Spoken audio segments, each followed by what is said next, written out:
Good evening again from Yummy Bee TV. Wishing you all well today, sending loads of love as usual. I've been thinking back as usual, and I always think back to the worstest place I believe that I've ever been to, or the most dangerous place that I've ever been to, and I've already made a video on it, and it is Long Lartin. It's built differently a little bit now, where it's got wings that are more built in the, not so much the Belmarsh way or the new CatA kind of ways, where it's out in the open, where staff get to see things easier from their seated positions, the office, or where they're standing on the landings. There's 4 or 5 wings in Long Lartin that are like dungeons, like where you can go up stairs and not be seen, where there's blind spots where officers can't see, or because they're all in one place down in the office, or they're on a landing somewhere along that way, but you can't see down that way, if you get what I mean. So there's plenty of blind spots on those wings, and many struggled on those wings because you can really get away with murder, and many have suffered some serious damage on those wings. And I'm going to get round to one of my greatest ever grafting partners. What I mean by grafting partners, I mean a man I was getting up to no good with, that I used in some kind of way. And I guess I wonder if he used me in some kind of way as well, or whether he was being absolutely real with what he was saying, because he's the only man in history that when he buys things, when he gets himself into debt, when he goes to say, give me 2 of those things until Friday, his simple answer was, who are you talking to? I can't remember. I don't know you nothing. I never took nothing off you. I've never ever met a man who only came, that was the only answer that he could come out with. And what could you say? Because he's saying that you haven't given it to him.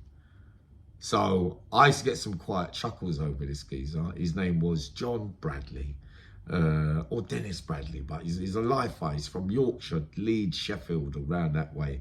But he either done 2 life sentences, or he done a 30 odd years and got a recall of some sort.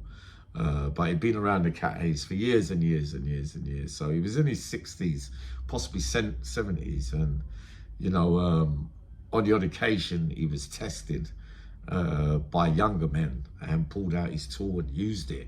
So he had the fear factor as well, that though he was an old man, he was not really a pushover, if you get what I mean. But the reason why I used to laugh, and obviously me being me at that time as well, he came in handy during certain times when I wanted to get some things, but obviously sometimes I would have to get the backlash of, I brought him somewhere where I say, yeah, I ain't got the money, but he's got the money, and then he doesn't pay. They're going to come to me, aren't they, and say, well, Yummy, you brought him to me, so you've got to pay up because you vouch for him, kind of thing. I said, but how did I vouch for him? I just said that he was after something, and basically he said he was going to pay.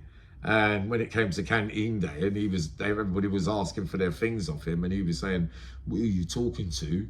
I don't know, nobody, nothing. I don't even remember, I never took nothing off you. I don't remember nothing like that. They're looking at me, and I'm looking at him, and I'm looking at them, and I'm saying, well, what do you want me to do if he doesn't remember? I can't persuade him. I can't fight him into trying to make him remember that he took those things, if you get what I mean. So I see him have a long run of doing this, like 9-10 months of different dealers and things. And obviously I witnessed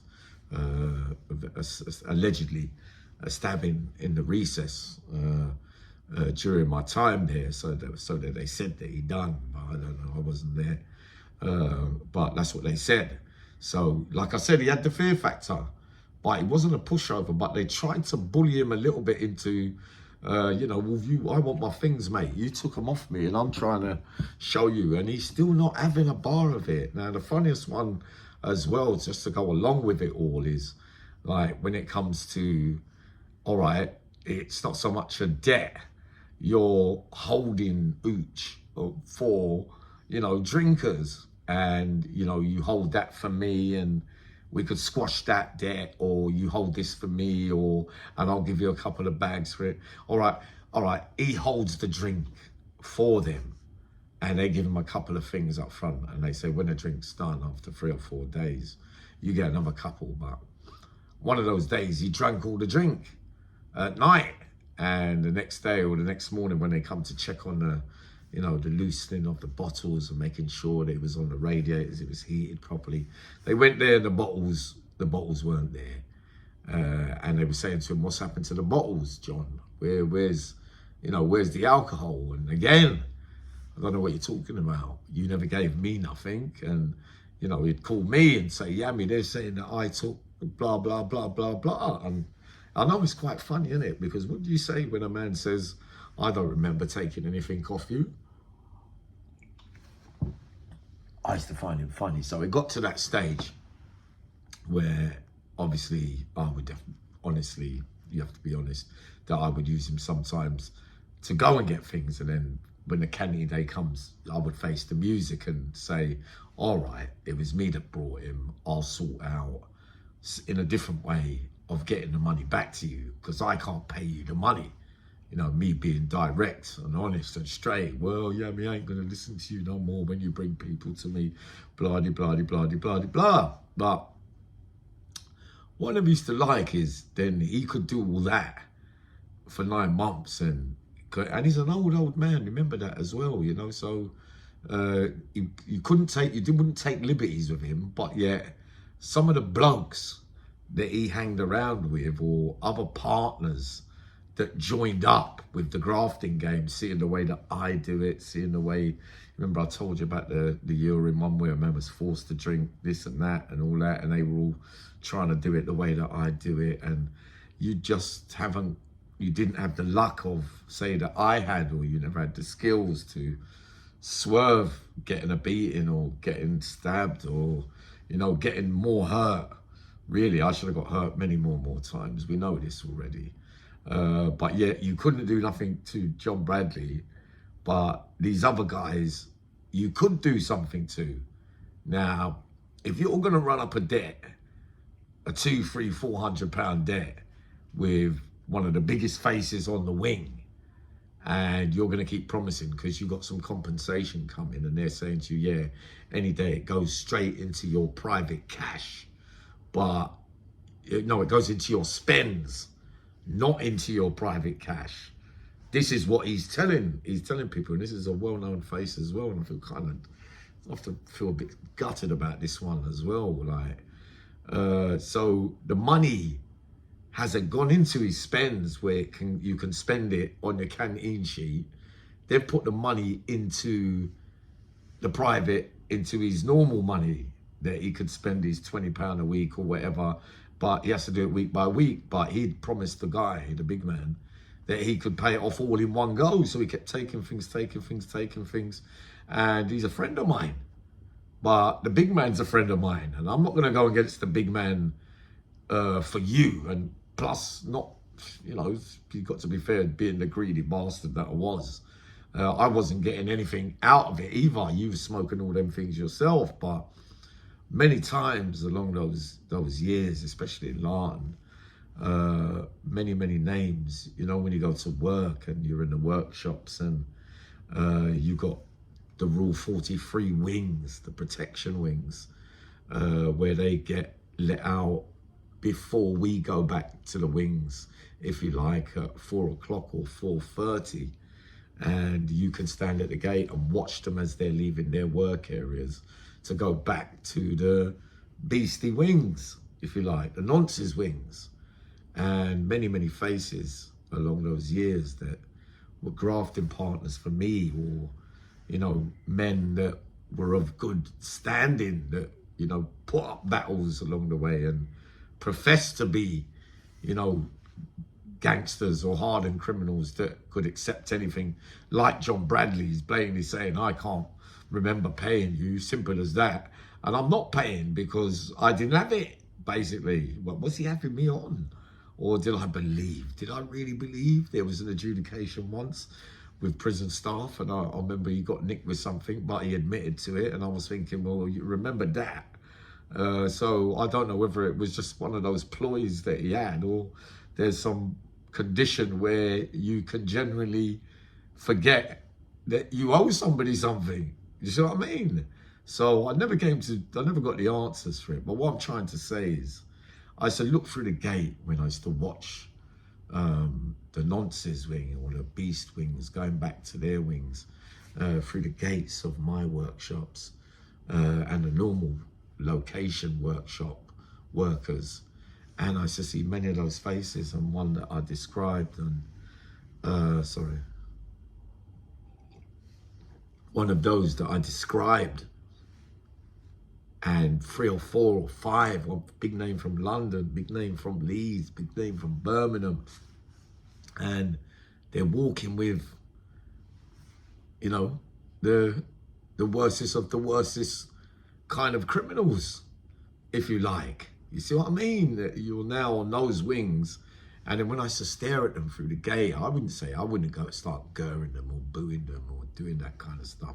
Other men would be up the gate doing it, but I used to kind of have a touch of sadness for it, you know, that I once, you know, did things with you, but now you're walking on like the other side and that. But in my own heart of hearts, I never looked down on you because you couldn't handle the situation that you got yourself in, that you got a hiding or you got something, but you know, you couldn't stay on normal location simply because you were scared that, you know, of the repercussions and the things that could take place if you don't pay off your debt, you know, because it's a very dangerous game in those places in the CatAs. And they used to put their head down when they used to walk past me, but I used to think sometimes, oh, I wish I could have done a bit more for you. But you know, I got some little regrets and sadness over those kind of things. But I used to hate those not hate the dealers so much, because I love some of them as well, because obviously they looked after me. But